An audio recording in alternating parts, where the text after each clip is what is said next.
So when we speak about environmental history, it's about human nature relationship. So if somebody is talking about nature only, it's not environmental history. So that nature has to be contextualized into the past, and the past associated with human history. So that's the basic thing about environmental history. Now, when we say that we are doing environmental history, we are actually talking about human nature relationships of the past. So the key element in environmental history is often the forging of the two cultures of humanities and science. Because when you talk about humanities, when we say that we are doing history, most of you have read history in your graduation, in your masters. But when you've done history, most of the sources that you've referred to, primary sources I'm talking about, and of course you've done all the secondary readings, you've not done the primary sources in your masters, but then if you look at those secondary readings, most of those writings are actually based on the conventional archival sources, chronicles, accounts which were provided by the state. Then there are accounts related to sometimes to the community at large. There are folk literatures also, and people also speak about the vernacular literatures nowadays. So all these are different variety of sources that a historian uses, and when a historian writes all these histories, there is nothing different what an environmental historian is doing. Environmental historian is also referring to similar sources. So when we talk about the humanities, it's actually about the culture of humans, and that culture of humans associated with the past is the history, the humanities of history. But when we say that there has to be kind of a partnership that is to be established along with the science, that means that you have to take out the evidences, the outcomes of the scientists as part of your evidence for historical analysis in environmental history. That's the beauty of the environmental history, because in all other histories you won't find much of the scientific details as you will find in environmental history. I'm not saying that historians in the past have not used the scientific data, because I know many ancient Indian history scholars who have tried to look into the plantation, the cropping pattern. They have done the pollen analysis and dendrochronology and things like that. But these are very limited information that the historian uses, and that evidence is in fact used sometimes in isolation to its existence. So everything is used in isolation, and nothing is used in relation to its implications on the humankind. So when we talk about those scientific details and the scientific data, it is actually very much related to the humans. That is, what are the implications of those scientific details on the humans?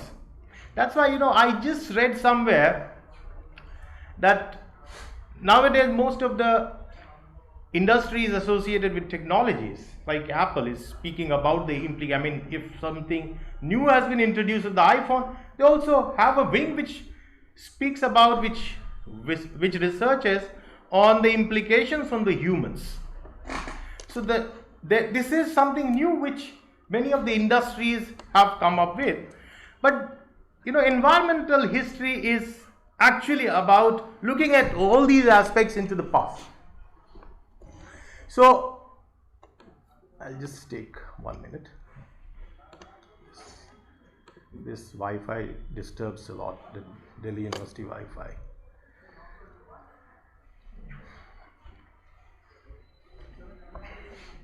All right. So when we talk about these methods, different methods that environmental historian applies, this is one of the key elements in environmental history. And the key element is the forging of the two cultures of humanities and science. So when we say what is humanities, humanities actually deal with the culture. Humanities deal with the culture and the stories associated with humans. And when we are saying that we are dealing with humanities, we are saying that it is an investigation into the expressions of the humans. Now, what are the different expressions of the humans? Expressions in different forms. Writings, code writings, artifacts, art, monuments, all these are different expressions of the humans. And when we study all these expressions of the humans, that's humanities. I think it's clear. So the science, on the other hand, when we say science, it's actually the natural science.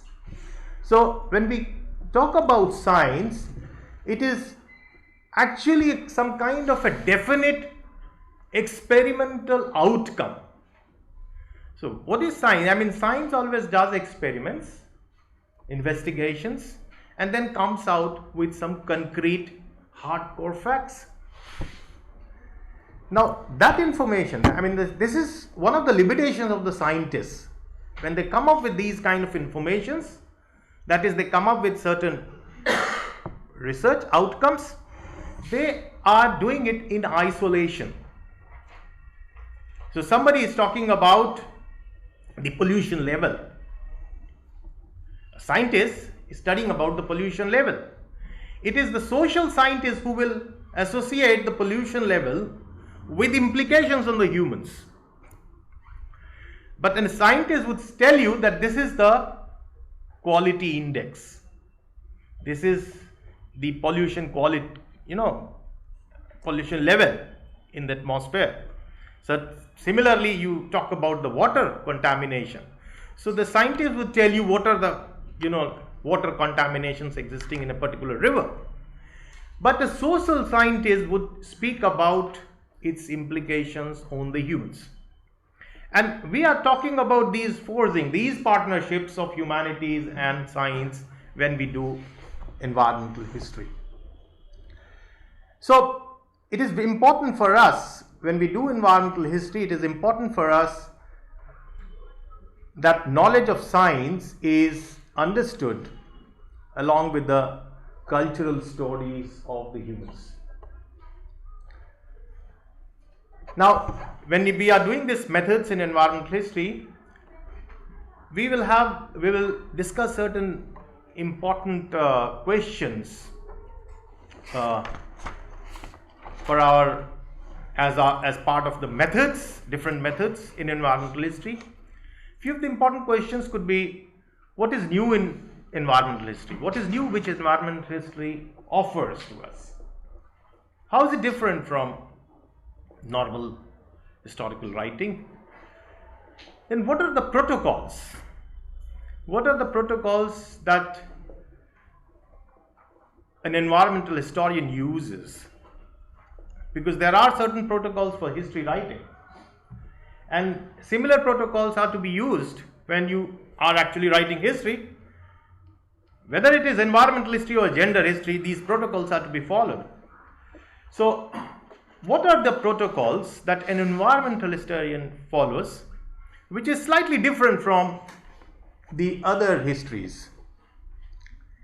And then, what is Anthropocene? What is Anthropocene in environmental history? When we talk about Anthropocene, it's about anthropogenic changes, anthropocentricity, anthropocentric aspects. So anthropocentric and anthropogenic. These are the two elements that we will be discussing when we talk about Anthropocene. So Anthropocene is one of the most important and key methods of environmental history today. So we'll see that many of the historians working on the anthropogenic changes. What are these anthropogenic changes? The human-induced changes. How have the humans been an important factor in the changes that we witness in environment. And we take this argument into the past. Then how is environmental history different from environmentalism? Now there is a terminology called environmentalism also, often used by many of the journalists, many of the writings that you will find that the terminology called environmentalism is used. Now, is it different from environmental history? Because when we say environmentalism, is it talking about the environmental history? So what is the what is the challenge before environmental historian when dealing with this kind of environmentalism that is in progress, that is so popular in contemporary times?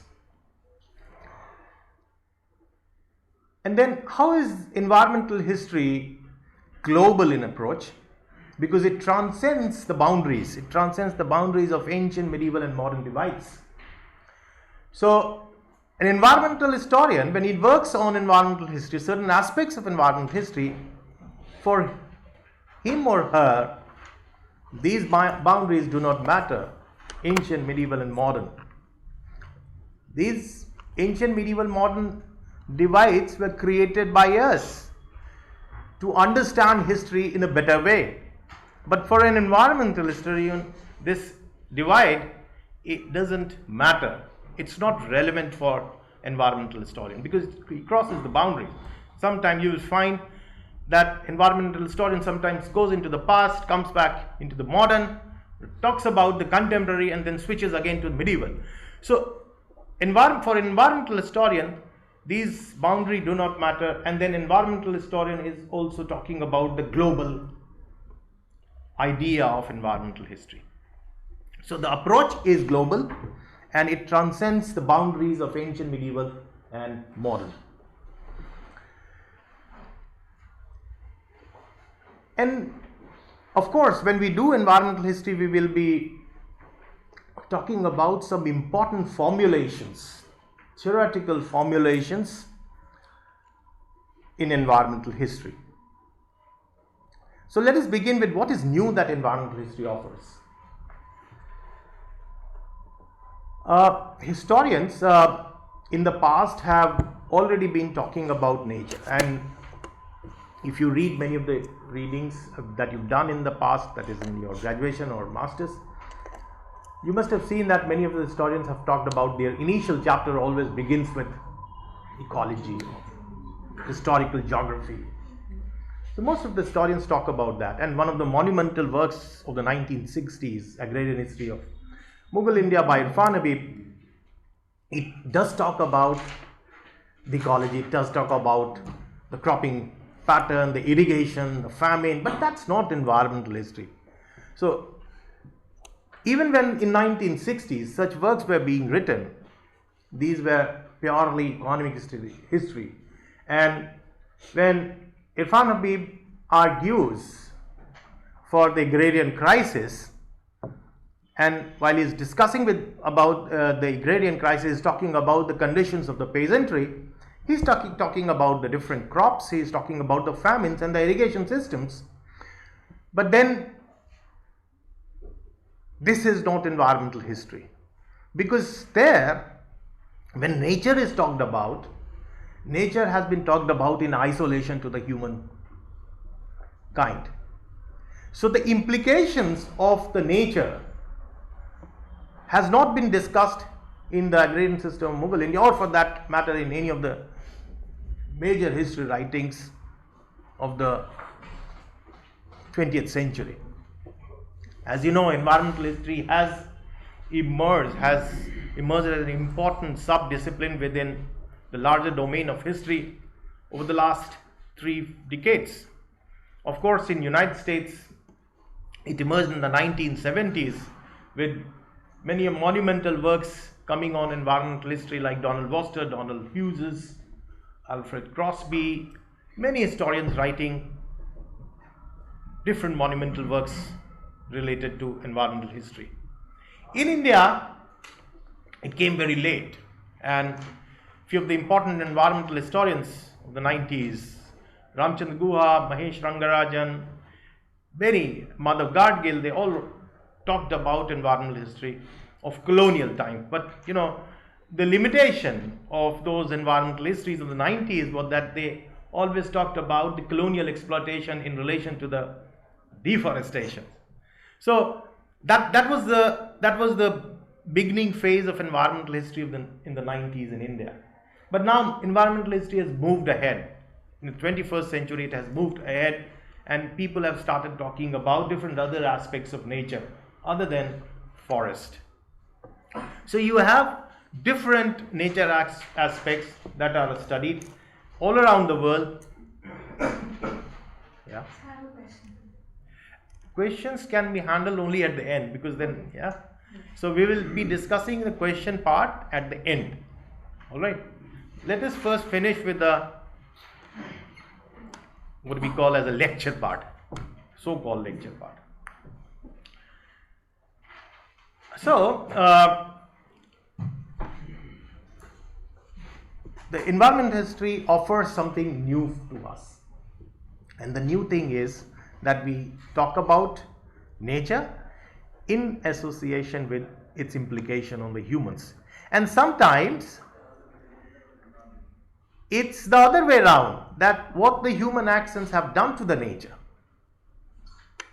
So it's a two-way process. It works both ways.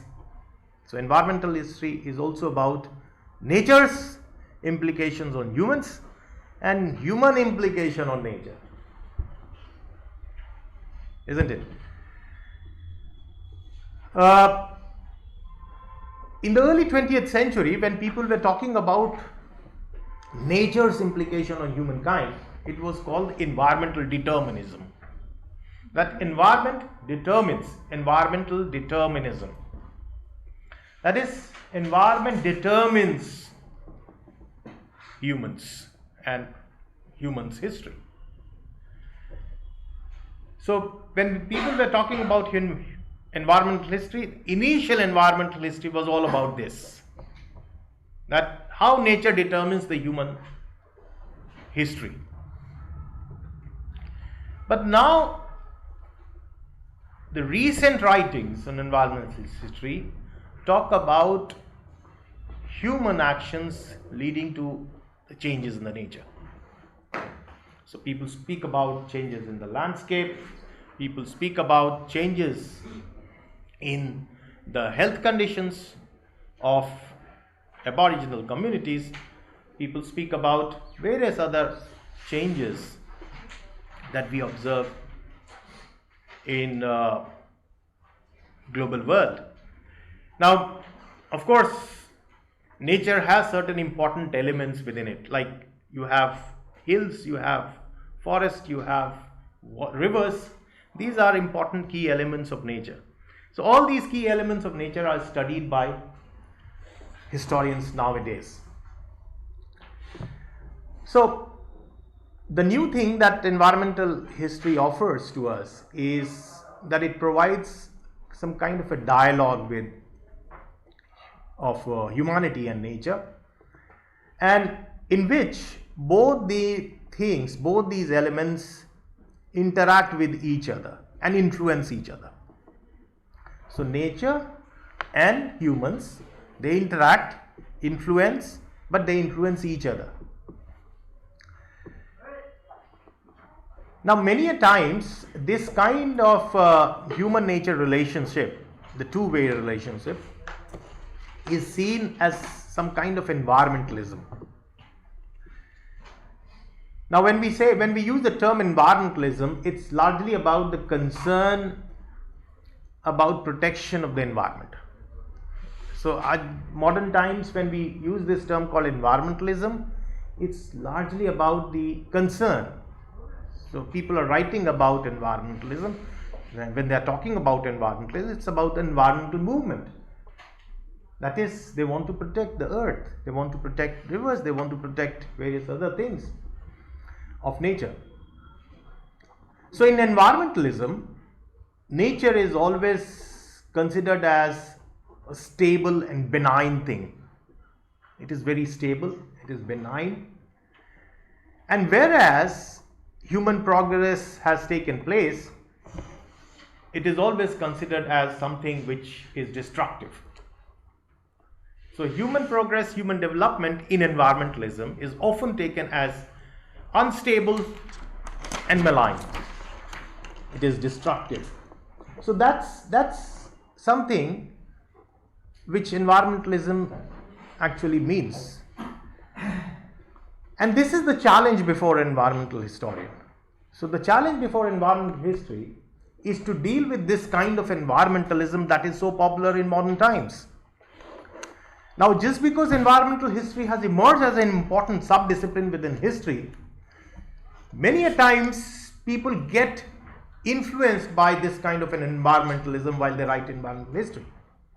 And that's the challenge for an environmental historian, to not get carried away with this kind of environmentalism when they discuss about the environmental history of the past. So you don't have to be carried by this kind of an idea of environmentalism. So everything done by the humans is not destructive. So you have to be very cautious while dealing with the sources of the past. Now, in trying to discover the contemporary issues that we have today, like people speak about the climate change, global warming, and when we try to look into these aspects, these contemporary aspects, as environmental historians, we often find ourselves trapped in some kind of scala of what we call as, our following the protocol of history, and then the Charybdis of getting trapped into this idea of environmentalism. So we have these two very important things which distracts us. On the one hand, as a historian, we have to follow the protocols.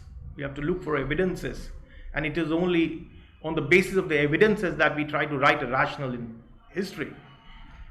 But then you also have environmentalism influencing you.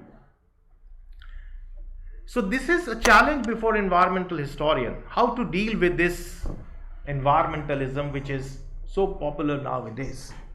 So often historians, when they talk about the climate change or the pollution or the changing courses of the rivers, they always think that these changing courses of the rivers have been destructive to the humankinds. Whereas, as rational environmental historian, you will find that the changing course of the rivers are not always destructive, but they were beneficial to the humans. So these are certain things. I mean, we as environmental history students should not get carried by this kind of environmentalism that is so popular in modern times. So I'm talking about that challenge that environmental historian faces today. So the impulses of the environmentalism, many a times are anti-historical, isn't it? So these are anti-historical impulses sometimes. Like every time you try to look into the past, you try to look it as some kind of a destruction. So that's anti-historical, because environmentalism sees all the human progress of the past as destruction. So मैंने अभी बताया कि नदियाँ, river जो है वो अपना course change करती है, वो उसका नेचुरल प्रोसेस है. तो जो कुछ ये चेंजेस हो रहे थे वो हमेशा खराबी के लिए नहीं हो रहे थे, वो अच्छा भी करते थे. So for an environmental historian, all these aspects of the nature need to be seen as rational histories based on evidences, and the historian has to treat different other evidences to come to a particular conclusion. So you should not be guided by the environmentalism of today. Now, what are the different protocols that historian follows? Of course, one of the protocols that a historian follows is the use of the primary source. Everybody knows that. That's the protocol for history, that we call as the protocol of history. हर चीज का protocol होता है. Prime Minister moves, there is a protocol that is to be followed. Historian writes, protocol is to be followed. So you have to follow those lines, that you have to have some evidences from the past. And what are those evidences? You have archival sources, you have chronicles, you have vernacular literatures, you have folk songs, you have oral literatures, different varieties, arts, artifacts, structures. Structures like stepwells are very important. Monuments which talk about the changing climate. They are never mentioned in historical accounts, but a historian, when he writes about those stepwells, the progression of the stepwells from the west to the east would also give you some idea that how the rainfall pattern has moved from the west to the east. I mean, these are different ways of writing history for environmental history. So an environmental historian would use all those primary sources that a normal historian would use. That is the protocol of history. But as I mentioned earlier, that for environmental historian, there is something new which is offered there. And that's the evidences from science. So the protocol of environmental history, other than those conventional sources, they are of course very important, but other than those conventional sources, we also have to dig informations from the science. But when we say that you have to take information from science, you don't have to be a natural scientist by training. You don't have to be a natural scientist. You just need basic informations of the science. When you talk about the diseases, you need to know the pathogens, different diseases, how the diseases come. So you don't have to be a medical practitioner to be talking about some diseases. If you talk about the smallpoxes, if you talk about the cholera, if you talk about malaria, you don't have to be a medical scientist. So as an environmental historian also, the works done by the scientists and the outcomes of those scientists can be used as evidence while writing the history of the humans. Now, of course, when we do all this, we are talking about the Anthropocene. So Anthropocene is all about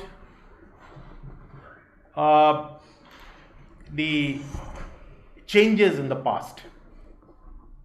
Now, changes of different kinds. Changes which has come as natural process, which are non-human factors, and changes which had been in some way influenced by the humans. So in our case studies later we will see that there are different factors working, human and the non-human factors, when we talk about the Anthropocene. I mentioned about the anthropocentric thing. What is anthropocentric? Everything, the humans are at the center of discussion. That's anthropocentric. So all history that we have been doing for many years is anthropocentric. So history by nature is anthropocentric. सारा इतिहास anthropocentric है, सब कुछ human kind के इर्द गिर्द घूमता है. That's anthropocentric. But in Anthropocene, we are talking about the anthropogenic changes, human-induced changes.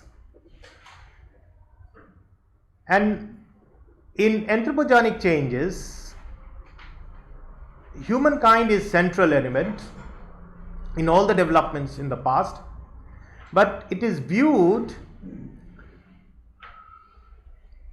as part of the human nature relationship. So human there also is, in anthropogenic changes, human also is an important element. Of course, without humans you can't have a history, but then nature is studied along with humans. So as I mentioned, this is something different from environmental determinism. So all environmental history is not environmental determinism. There are anthropogenic changes which are also part of environmental history. So environmental determinism is what environment determines, how environment determines the actions of the humans, the course of history. But in anthropogenic changes, human actions influence environment. So how our actions, our policies, the policies of the state have been an important factor in changing the course of the rivers. I've given you a case study there in your reading. So the railways, the canal digging, all these are important factors in changing the river course of the mid-Ganga basin. So, environmental history comprises of both these elements, the environmental determinism aspects and the anthropogenic changes.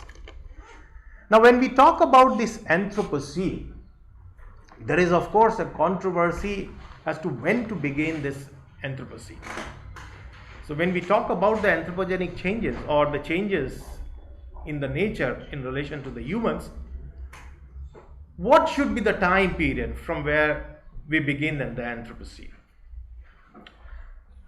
Now, there are historians who will say that the beginning of agriculture, some 10,000 years ago, should be considered as the beginning of Anthropocene, because it is the first evidence of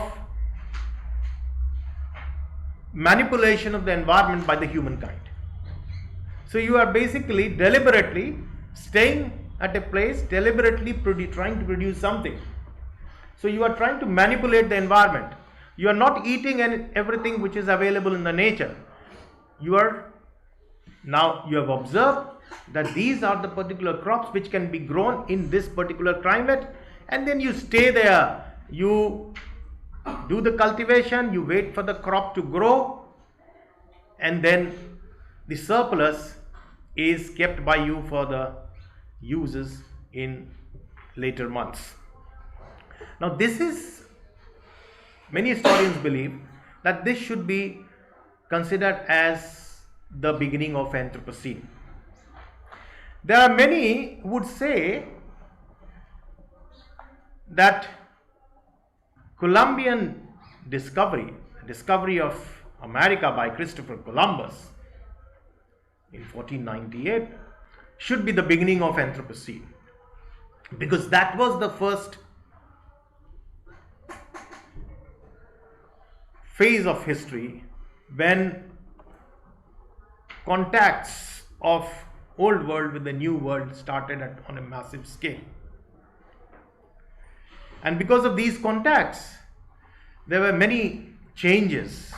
There were exchanges of plants, there were exchanges of animals, there were exchanges of disease. So many believe that this Columbian Exchange should be the beginning of Anthropocene.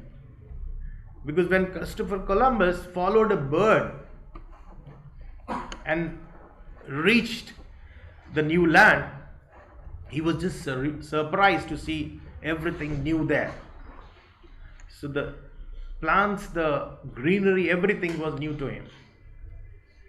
So many historians believe that this is the beginning of Anthropocene.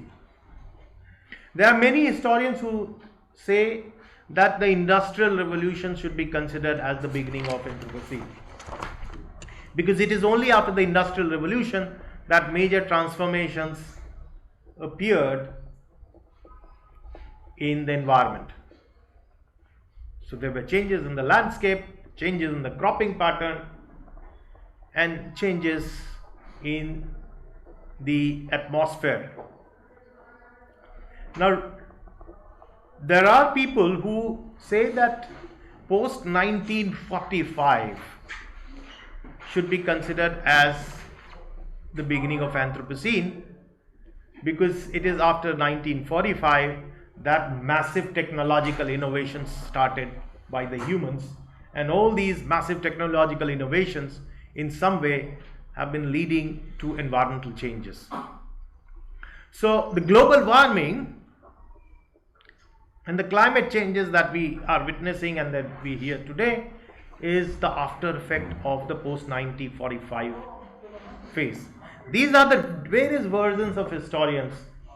Now, all these historians, when they speak about these different phases of the beginning of Anthropocene, they are basically guided by their own country's history. So, somebody talking about the Near East would speak about the beginning of agriculture. Somebody writing about the American environmental history would say that Columbian Exchange was an important phase in the transformation. And people who are critique of the Industrial Revolution or the colonialism would talk about the Industrial Revolution as the beginning of Anthropocene. And there are many, like the climate historian, they talk about the 1945 phase, post 1945 phase, as the beginning of Anthropocene. So these are the different versions of historians. But as environmental historian, we need to look at different aspects. We do not have to be guided by the histories of our own nations. And when you try to understand environmental history in a global perspective, you will find that these different periodizations related to Anthropocene are not much relevant to you. So it is not important when the Anthropocene begins. It is important for us to understand what Anthropocene is and to look for those Anthropocene and the anthropogenic factors in history in different aspects of nature. So for us, this is irrelevant.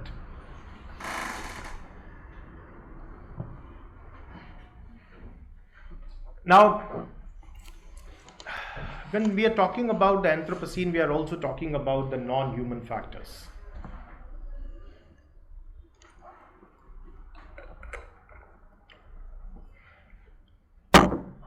There are human factors in history, and then there are non-human factors in history. Now, the non-human factors means, things which are sometimes living and sometimes non-living. John McLean done a very fantastic work. He wrote a book called Mosquito Empire, and that book revolves around the mosquitoes. So mosquito is non-human living thing.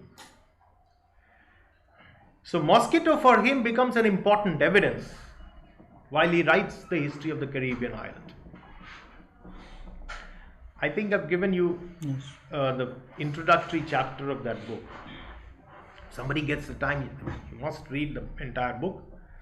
So that's an interesting story, and how to use a non-human living thing as source of history. So there is a reason why environmental historian uses those non-human factors also as an important source of history. Because as I told you, that it is not always the human factors which are important. And that was something which the historians in the past have been doing. That they have always been talking about the human influences and the human factors in history. But nobody talked about those non-human factors in history. So non-human factors are also very important part of environmental history. Brodel in 1990s had already talked about this interdisciplinarity. So when he was writing about the history of civilizations, although he never used this term environmental history, but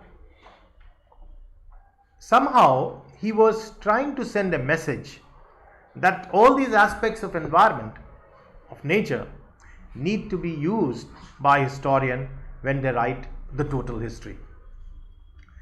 And I quote from him, he writes that to discuss civilization is to discuss space, land and its contour, the climate, the vegetation, the animal species, and natural or other advantages.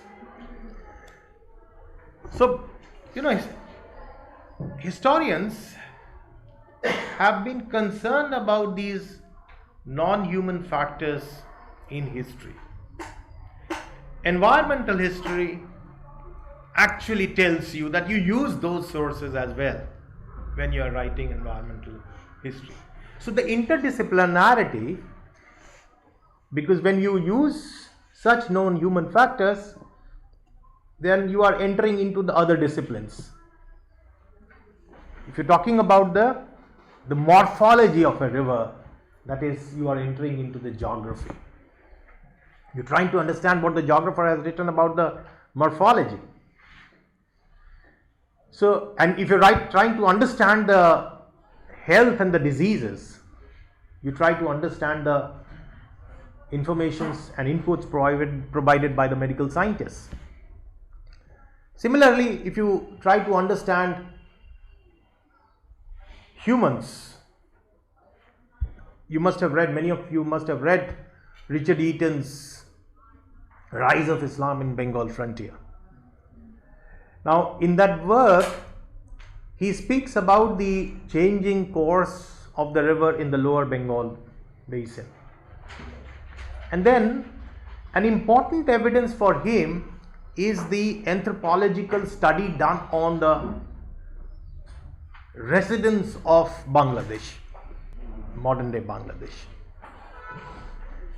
So the evidence is provided by the anthropologists, which suggested that these people who are now living in Bangladesh are actually the original inhabitants of the region, becomes an important evidence for Richard Eaton to prove the point that all other theories of Islamization are not correct. Because people were talking about various theories of Islamization, the sword theory and various other theories. But then this anthropological study and the evidences provided by the geographers about the changing course of the river become important evidence for him. So that's the beauty of environmental history. This is something the environmental history offers to you, to look into the past with nature as an important aspect, and then including the informations provided by various other disciplines. Raymond William was one of the first scholars to have provided this whole concept of embracing the sciences along with humanities in writing environmental history. It was way back in 1971. So Raymond William, when he was writing in 1971, he talked about the interdisciplinarity and including different disciplines to write environmental history. So this is something what we call as the forging of the new methodology. It's the partnership with different disciplines. So it's a new discipline, the forging of the new discipline that the environmental historian uses to write environmental history. So when we speak about the new languages, environmental historian have taken the lead. They have taken the lead in this direction, that they have started using the evidences provided by the scientists, and they are using those scientific informations along with the conventional primary data and resources available to a historian. Now, C.P. Snow has also talked about, many other historians have talked about these forging of the cultures of humanities and science. One of the articles that I have given from Donald Worcester's Sense of the Earth, Doing Environmental History, that is there in your reading, that also speaks about these forging of the two cultures, establishing some kind of a partnership with science. And I often tell you a story of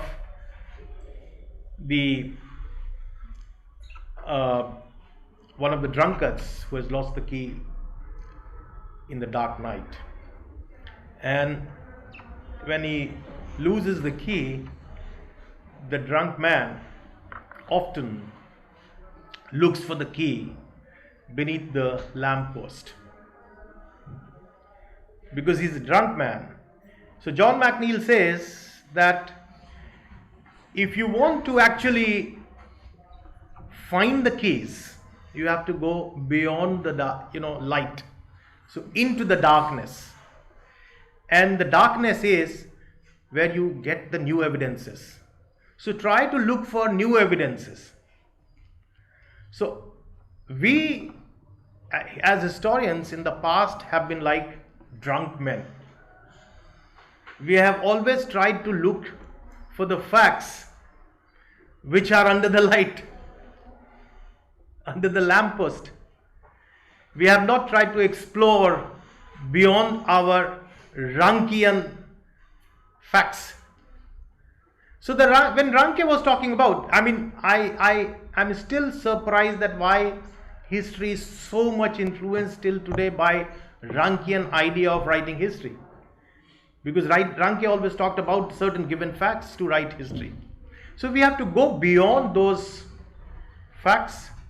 We have to go into the darkness to look in for new evidences, and that is something which environmental history talks about.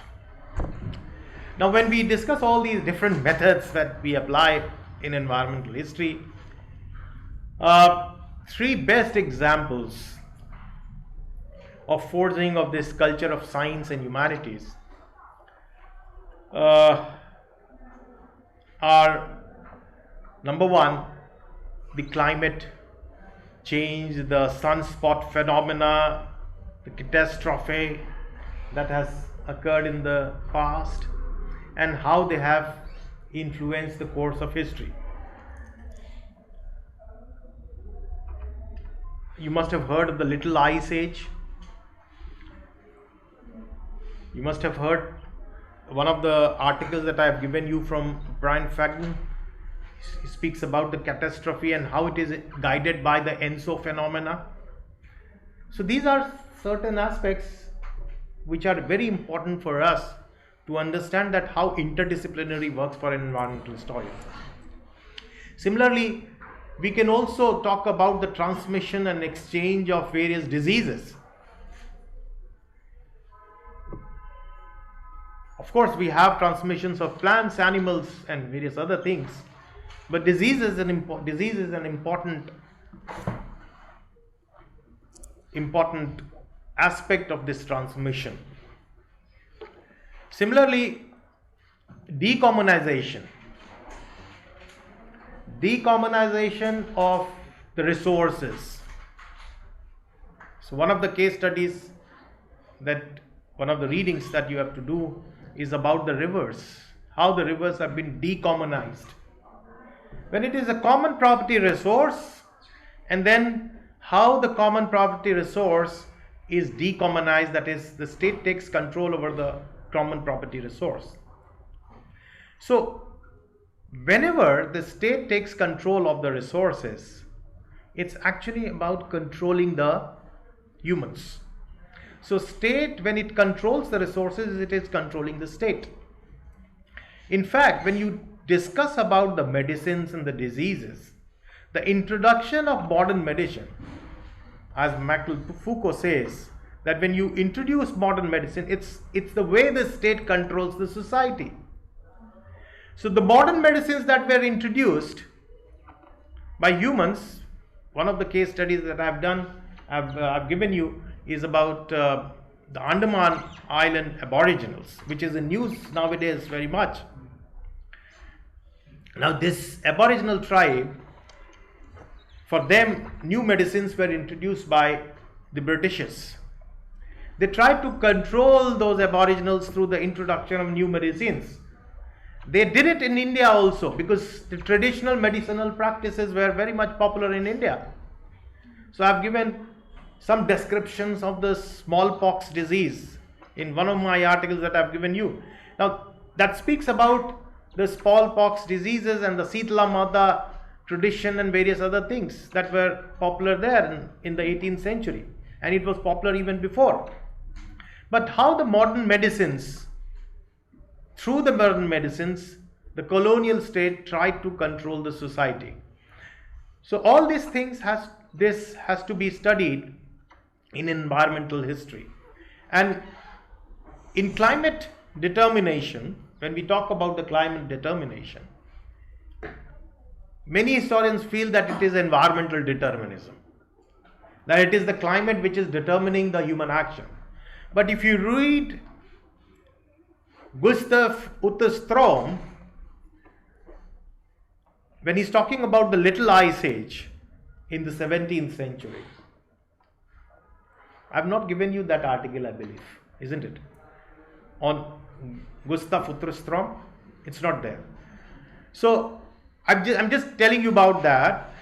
Gustav Utterström has written a lot on the 17th century and the Little Ice Age in the 17th century.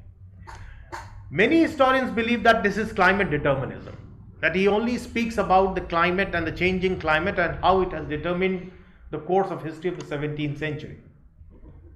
So he's talking about the 17th century crisis, and he says that one of the important role has been played by the changing climate conditions of Europe in the 17th century. So he has given evidences of the different phases of warming and the cold weathers in Europe. Now all these evidences are used by environmental historians. But mind you, this is not climate determinism, this is not environmental determinism as suggested by Gustav Utterström. That is basically environmental history. There, if you read Gustav Utterström carefully, you will find that he also speaks about the human changes.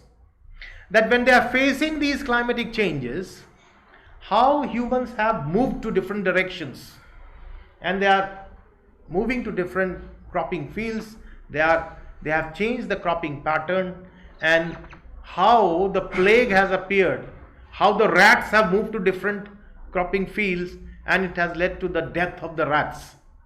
So these are very interesting stories that the environmental historian will tell you through these climatic studies.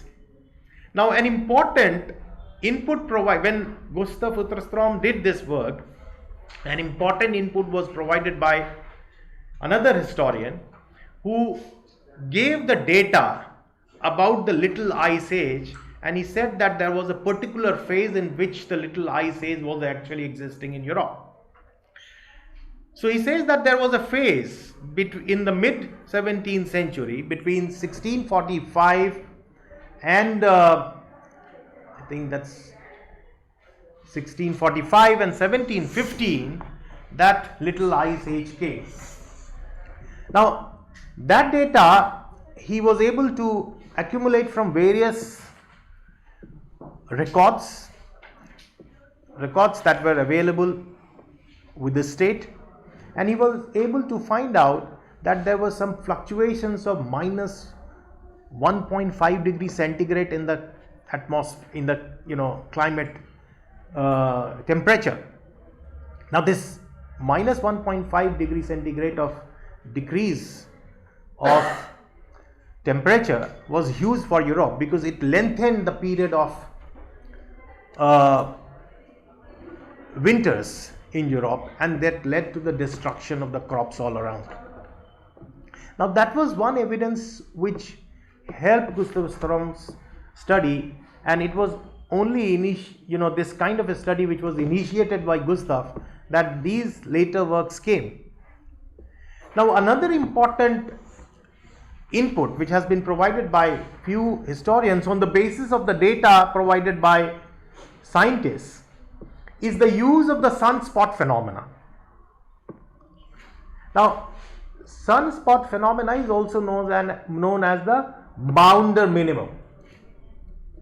Maunder was one of the British scientists on whose name this phenomena is actually known.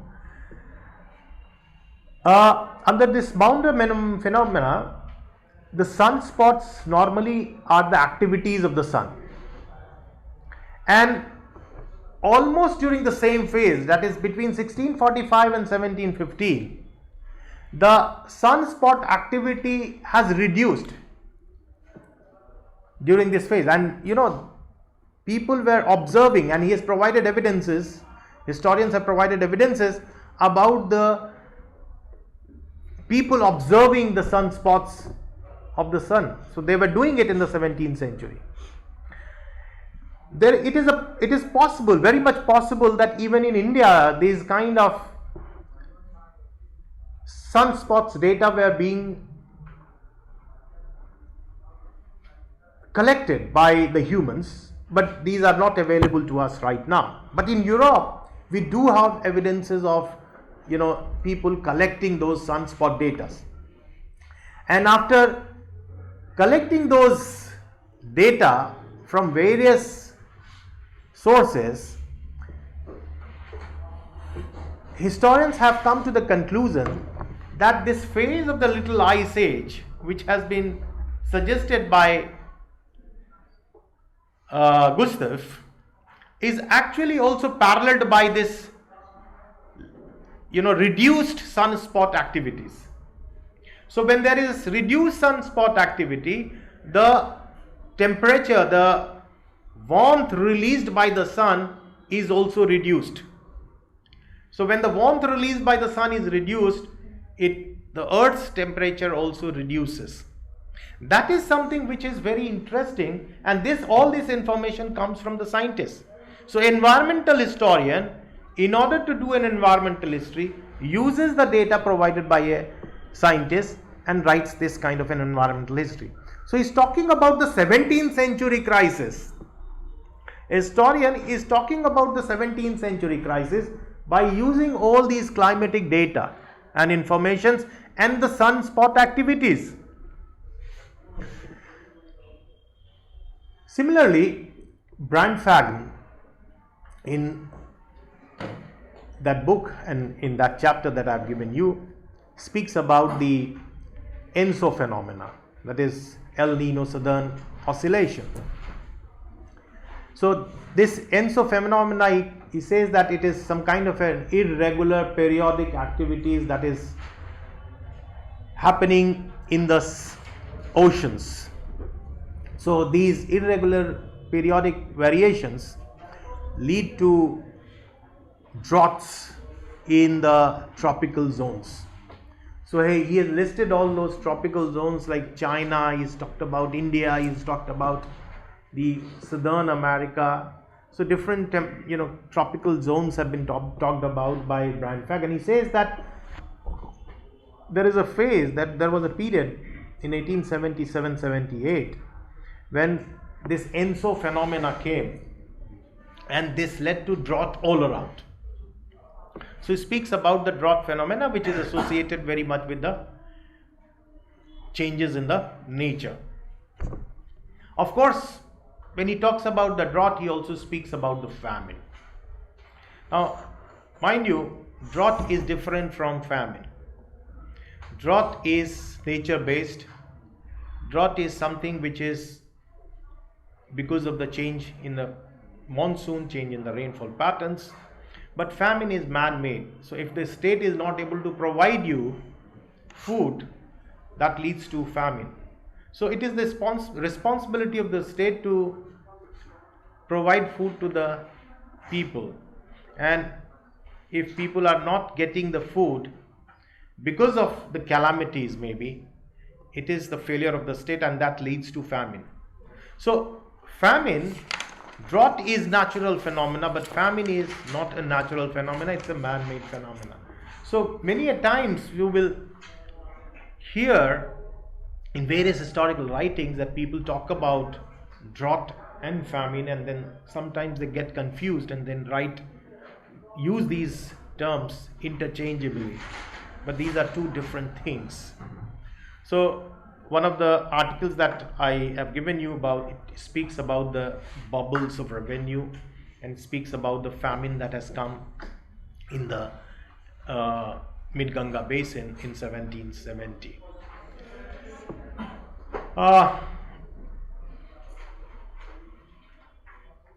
Let me tell you something about another important theoretical construction of environmental history. I'll take another 30 minutes or so, and then we'll stop, and then we can have the discussion. You want a break or something like that? Break का system तो नहीं है ना? नहीं. ठीक है. So let us now talk about the theoretical construction called the Columbian Exchange.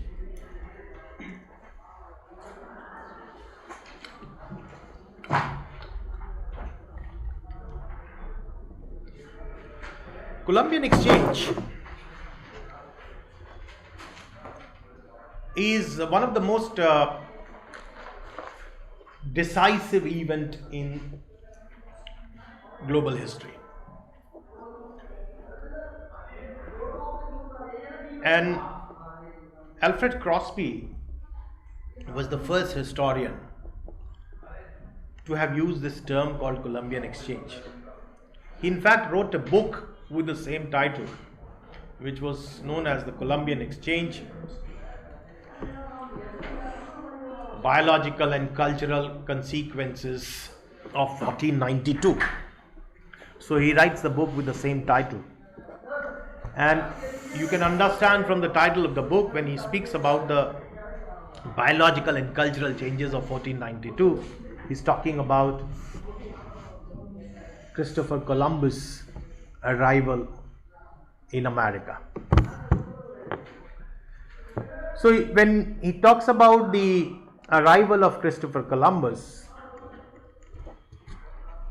he tries to tell us that because of the arrival of a person with crew members from the old world to this new world had brought changes into three aspects: plants, animals, and microbes. That is bacteria, fungus, and various other things. So the diseases. So he speaks about these three things: plants, animals, and the diseases. Now, he tells us that these were completely two different ecological systems. The northern, the new world and the old world, they were not connected at all in the past. And it was for the first time that this new world, consisting of Americas, both north and south, which was connected through the sea route with the eastern world, that is Europe, Africa, and Asia. Now these two worlds, when they came together, they had completely two different cultures, they had different environment, they had different plantations, they had different animals. And when Columbus came here, there were exchanges of plants. Many of the plants were brought by Christopher Columbus later on in his next journey. In the first journey also he had brought certain things unknowingly. In the second journey he brought many things knowingly. And there were certain things which he carried when he went back to Europe. So Alfred Crosby talks about these different exchanges that has happened because of Columbian Exchange. He tells us about the things which has gone from the New World to the Old, that is from America to Europe. And few of the important things that we eat today, like tomato, potato, maize, all this came from the New World. So the Old World was not knowing about all this. But then there is one disease which also came, and that's syphilis. So I've given you one article by Alfred Crosby that you must read. So syphilis came from the New World to the Old World, and which became an epidemic. It took an epidemic form in Europe. Even in Andaman Island, syphilis became disastrous for the Aboriginal communities. We'll talk about that a little later. Then he also speaks about certain things which went from the Old World to the New World. And few of the important things that he talks about are like the sugar cane and the horses. And in diseases, various diseases which became reasons for the decline of the population of the Aboriginals in America, were the diseases like smallpox, malaria, the measles, and the typhus. All these diseases led to the death of the Aboriginals. One of the case studies that we did in our master's days, in master's program, was this case study of Easter Island. I'll just tell you briefly about that, although those who were in the master's conservation paper, they must be knowing about Easter Island. Easter Island is an island, although Alfred Crosby never talks about the Easter Island. We study Easter Island just to suggest that how Columbian Exchange is also an important theoretical construction for other regions of the world. So Easter Island is basically in the South Pacific Ocean, and it is far away from the mainland Chile. It's part of the Chile, the nation today, but it's in the midst of the South Pacific Ocean, just beyond South America. Now, many thousand kilometers away from mainland South America. Here in the Easter Island, there were Rapa Nui communities living, and these communities were living there for many years. Historians later on found, because in 1772 one of the Dutch explorers had arrived on those islands, the island of the Rapa Nui, what is known as the Easter Island. So when they arrived, they came to know about this island. Like the Andaman's Island, it was known to Southeast Asian nations, but the British never knew about the island. But when they were moving from Australia and going towards the west, there was once a shipwreck, because earlier the ships were moving only with the help of the masts. So there was a shipwreck once, and their ship arrived at the Andaman's Island. So they came to know about the Andaman Island, and that was a big information for them, because it was right in the middle of the Indian Ocean, and they wanted to control the entire Indian Ocean. All the empires were lying all around the Indian Ocean: Australia, Southeast Asia, India, Sri Lanka, Mauritius. So just in the midst of the Indian Ocean, they had one island where they wanted to have a flag post. So Easter Island here was discovered in 1772 by a Dutch explorer called Roggeveen. And when he discovered that island, he interacted with the Aboriginals there, and he took many of the aboriginals as slaves to work in different plantations. Later on, he came back and wrote about his experience on the Easter Island, and he wrote a book rather. So many other Europeans came to know about the Easter Island, and then there were many later exploration to the Easter Island by many other European travelers. Now, historians, when they started working on the aboriginals of Easter Island, they came to the conclusion on the basis of the hard facts, the archaeological data, the skull remains, the bones. They realized that there had been some kind of a cannibalism which had occurred in this Easter Island. They also realized that there were some huge stone statues that were constructed by the aboriginals of Eastern Island. You must have seen that on the internet.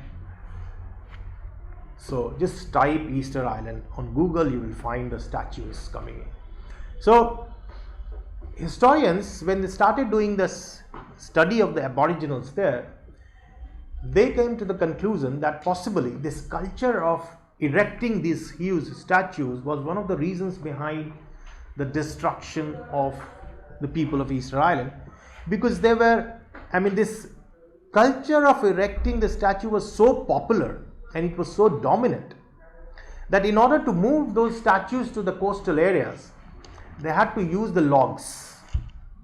So they continued cutting the trees, which led to the destruction of the forest, and it also led to the erosion of the topsoil. So whatever was being cultivated was no more available to them, and this led to cannibalism. So people started eating themselves. Now these are the kinds of, because Roggevin talks about the cannibalism. Even when the Europeans talked about the Andaman Islands initially, they talked about cannibalism. They thought that the Andamanis are cannibals. But they were not. So even then, even in Easter Island, the Aboriginals were not cannibals. So then came the environmental historian. An environmental historian takes the help of scientists to prove how the statue actually moved. So because this culture of a statue was one of the most dominant things in the entire interpretation. So first of all, environmental historian comes up and tries to understand what this statue moving is, how the statue actually moved. And on the basis of the various evidences and with the help of the physicist, one of the physics scientists, he was able to understand that the statues actually moved with the help of the ropes that were tied on the neck of those statues. So these were 70 feet long, huge statues having some 100 tons of weight. They couldn't have been moved with the logs, because then it has to be erected once again. So the statues used to come from the hills. They were dug up in the hills in the erect form and then brought down, and then they were moved like this. So it moved like this with the help of the ropes, and it reached the coastal destinations. Once that was proved, that means this whole theory of culture of erecting the statues was proved wrong. Then they have to provide with the alternatives. So the alternative evidences that the environmental historian got was the evidence of this contacts from the outside world. So after the Roggevin's finding of the Easter Island in 1772, when there were many other explorers who went there, they were the carriers of various diseases. So because of these diseases, there were many deaths, and there were many who were taken as slaves to various other plantations, and that also led to the deaths of those aboriginals. That is one of the very interesting study done by environmental historian. So that you can read that book, very interesting book. It's called The Statue That Moved.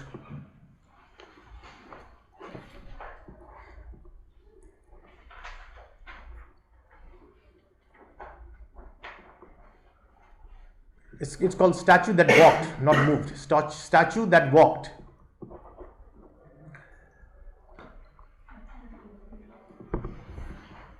Now, when Alfred Crosby is talking about this kind of Columbian exchange, in another work, monumental work called Ecological Imperialism, he speaks about the contacts of the old world people with people belonging to different distant lands like Australia, New Zealand and America. And he says that this was something which should be considered as an ecological imperialism, that an imperialism has come in ecological terms. Crosby, when he's talking about these ecological imperialism phenomena, he had a very wonderful observation while he's doing this. He says that why is it? His investigation actually begins from there. He observed that why is it that countries like Canada, New Zealand, Australia, America are having whites, people who are ruling those countries, and they are most dominant. The number of those people, the whites, are so large, whereas they were not the aboriginals of those countries. So in America, there were many many Englanders who were settled there. Similarly in Australia, in New Zealand, there were aboriginals living there.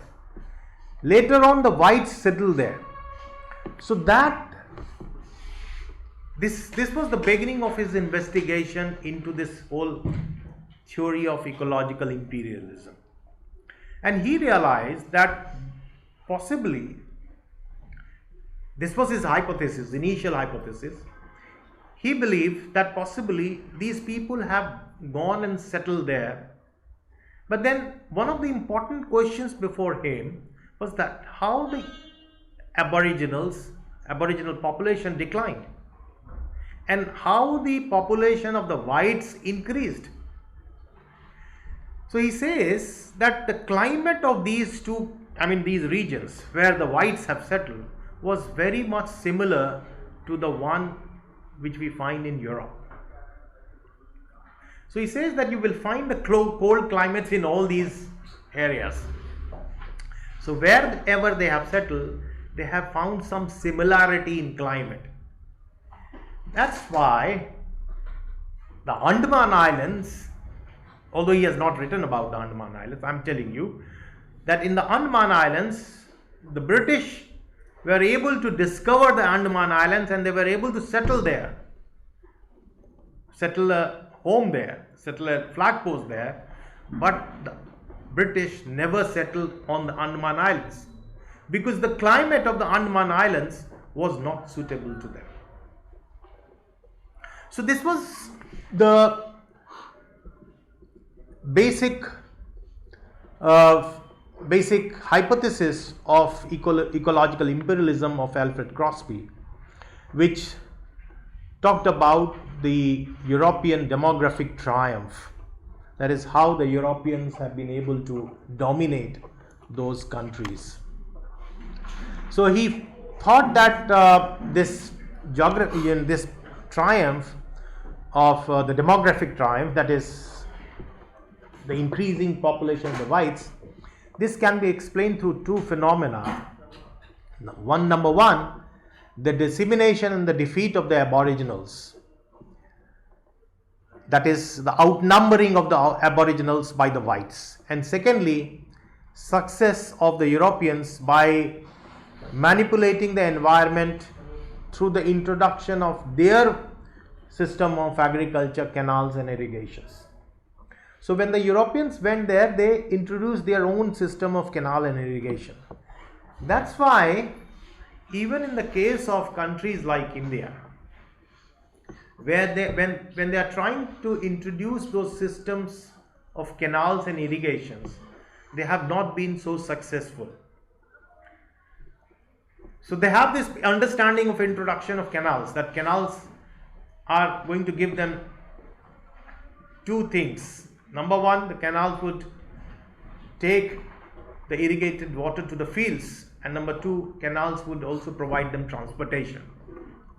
Now this whole idea of canal construction, the model canal construction, came from Europe, and this was also tried to be implemented in India. It was actually implemented in many parts of India. In many parts it actually became successful initially, but now we are seeing the repercussion of those canal constructions in the long run. So the demographic changes that we observe in those countries like Canada, Australia, America, New Zealand, these are basically because of the changes in the cropping pattern, the introduction of new things, new elements of environment by the Europeans. Now Crosby's hypothesis of ecological imperialism, if we study Andaman Islands, we will find that few of the things are actually getting reflected even in the case of Andamans. And in fact, Alfred Crosby is quite right when he's saying that the Europeans are successful in certain zones. But in equatorial zones like Andamans, so they are successful in the tropical areas. So Alfred Crosby says that the existence of the nations in the tropical zones are an important factor behind the success of the Europeans. But Andaman is in the equatorial zone. So the climate of the Andaman was very difficult, very challenging, and that's why the Europeans have not been able to settle and outnumber the aboriginals. But here in the Andaman Islands, the people who have outnumbered the aboriginals are the people coming from India. So they had controlled the Andaman Islands, they started plantations there, but then when it came to hiring those laborers in the plantations, they got it in the form of the convicts. So the convicts, there were, after 1857, there was, of course, the jail was not built, but then there were many of the convicts were taken from India to those islands, and they were asked to work on the plantations. It was only in the 20th century that this famous cellular jail was constructed. But there are historians who think that it is after 1857 that this whole control of the Andaman Islands started, because in 1857, when there was a revolt, the British wanted a place closer to India where they can actually send the convicts, which is away from the mainland. But even before 1857, the British had taken an attempt to control the Andaman Islands. And the first evidence of the control we get comes from the 1790s. In 1790s, they had tried to control the Andaman Islands. As I mentioned that in the mid 18th century, there were many shipwrecks. These shipwrecks gave them the information that there is an island which is very strategically located. So they sent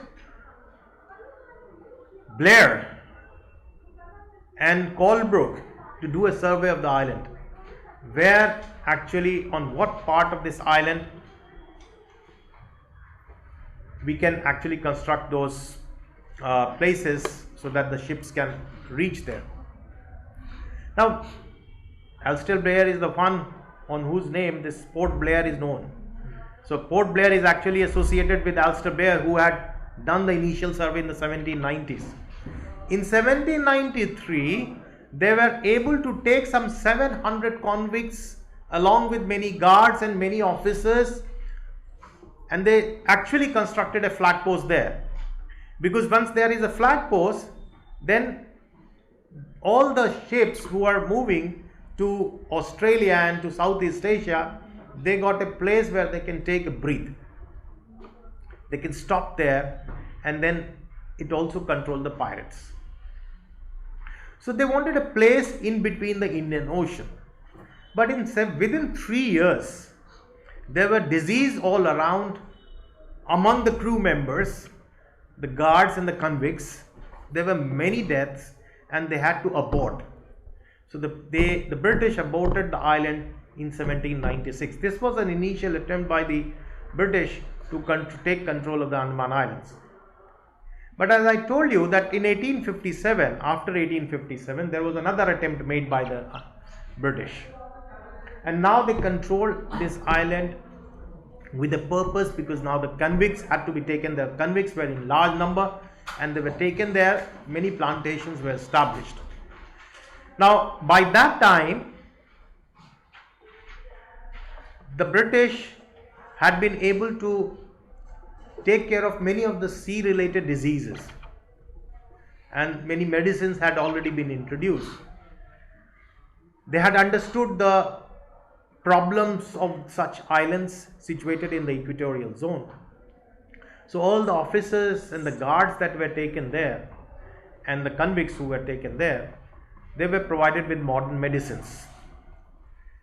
Now, during their stay in the Andaman Islands after 1857, they also tried to take control over the aboriginals, the various aboriginal tribes. And we get many evidences in the in the British Museum, and even if you go to the Andaman Island Port Blair's archive, you will find that there are many evidences which suggest that the British had carried few of the aboriginals to Calcutta. They wanted to study those aboriginals because during those days the scientists were very curious about these aboriginals. So they took aboriginals to Calcutta.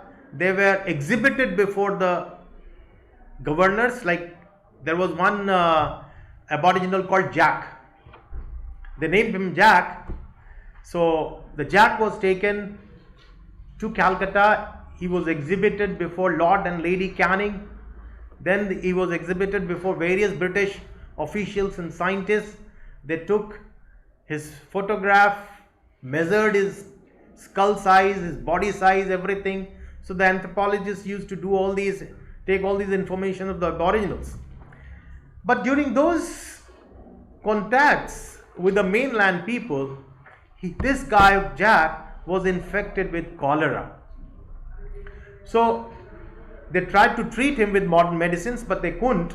So ultimately they brought him back to the Andaman Island and they left him on the same island. From there they had captured him.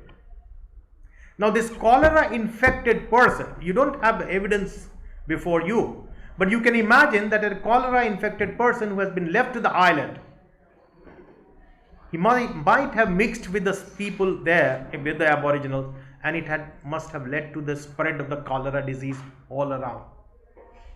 There are many evidences of such types. There is another very interesting story related to Andaman Islands when there is one convict called Dudnath Tiwari. He was a convict, he was a life imprisoned person. He, along with many of the convicts, because there was no walled jail there, it was an open jail in the Andaman Islands.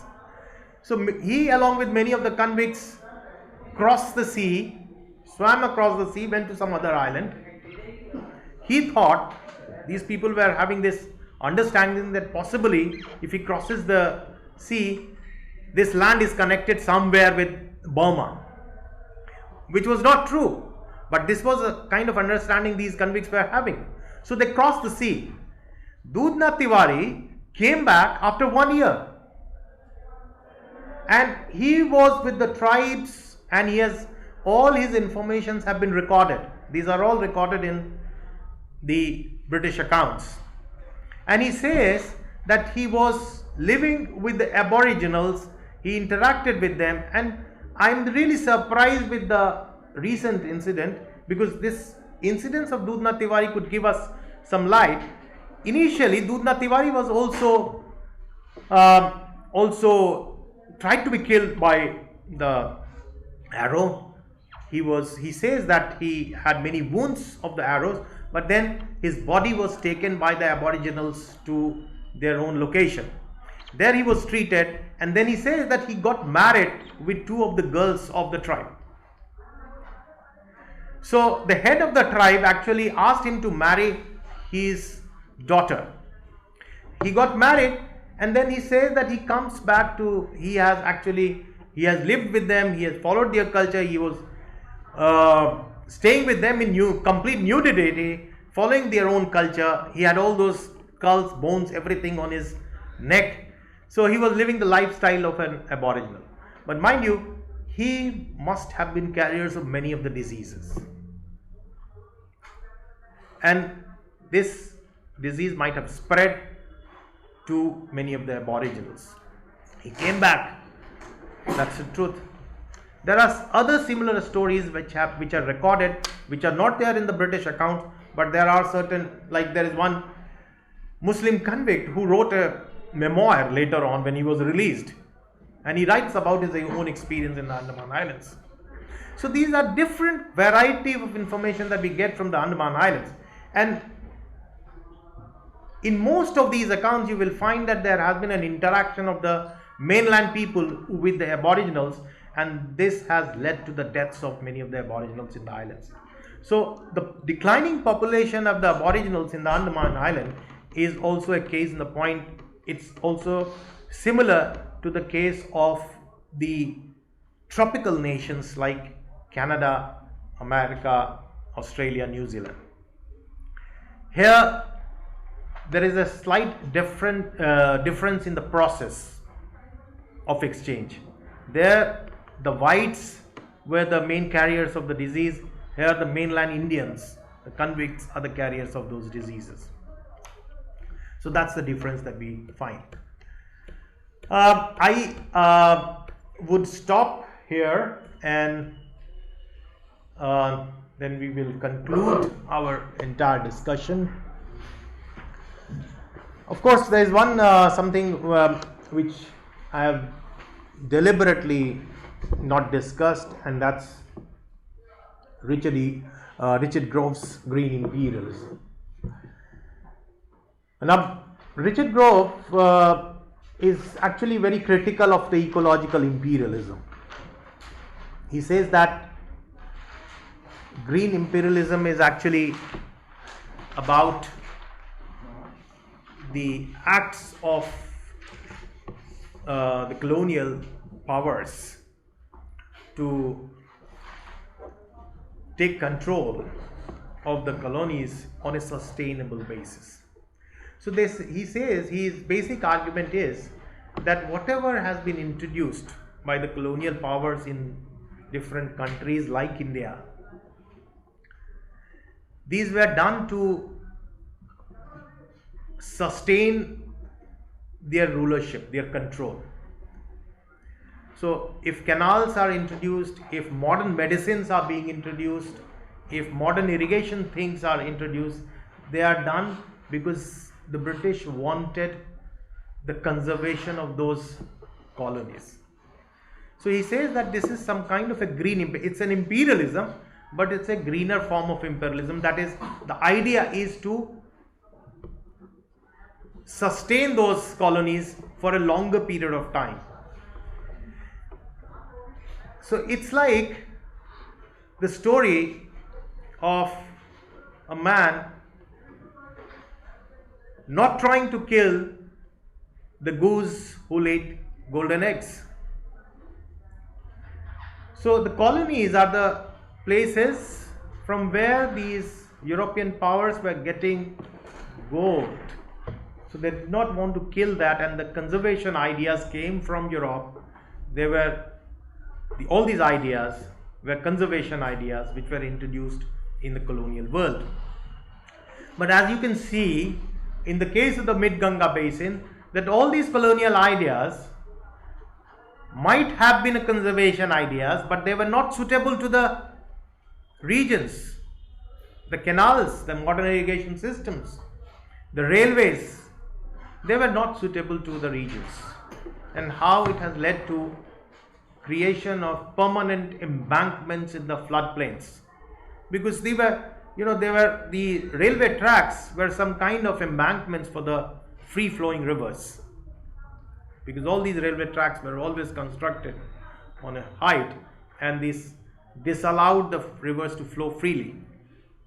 So these were certain changes which were introduced by the British, the colonial powers, in countries like India, and that's why Richard Grove's green imperialism is not that much relevant in the case of Mid-Ganga basin, at least. So Richard Grove's argument should be taken critically in our analysis when it comes to the developments in India. So let us conclude now. We've seen that the long-term history, environmental history, we as historian, when we are trying to do this kind of a long-term history, we should not hesitate to take information from various disciplines. That's one thing. So we need to take information from any discipline from where we get the informations. We need not be hesitant on that. The second thing that we have observed is that environmental historians cross the conventional boundaries. They cross the conventional boundaries of history, and then when they do interdisciplinary studies, they are actually trying to write a total history. So it's a kind of a total history, more rational kind of a history, gives the real picture of the past. Now, while environmental historian does all this, he tries to look into the other disciplines also. Of course, he has to understand the basics of GDP like an economic historian does. So he has to understand the population growth, he has to understand the temperature, the warmth and the cold weathers, the modelings of the forest, mathematical modeling of the forest that the Germans used to do when they started afforestations. So all this has to be done by environmental historian. Now, of course, when environmental historian does all this, there are different levels at which environmental historian has to work. And in fact, there are 3 levels on which environmental historian works. Number 1, that nature itself affects the human history. So nature affects human history and humans affect nature. Then the second level on which the environmental history has to work is that how the human socio-economic organizations interact with the environment, causing reciprocal changes. And third, how the individuals and the communities regard nature that is reflected through literatures, religion, popular culture, monuments, art forms, and various other evidences, oral literatures. So, while we do all this, we are able to write a complete, total environmental history of the past. So, the basic thing for us is that environmental history cannot be studied without the element of nature into it, but the element of nature has to be contextualized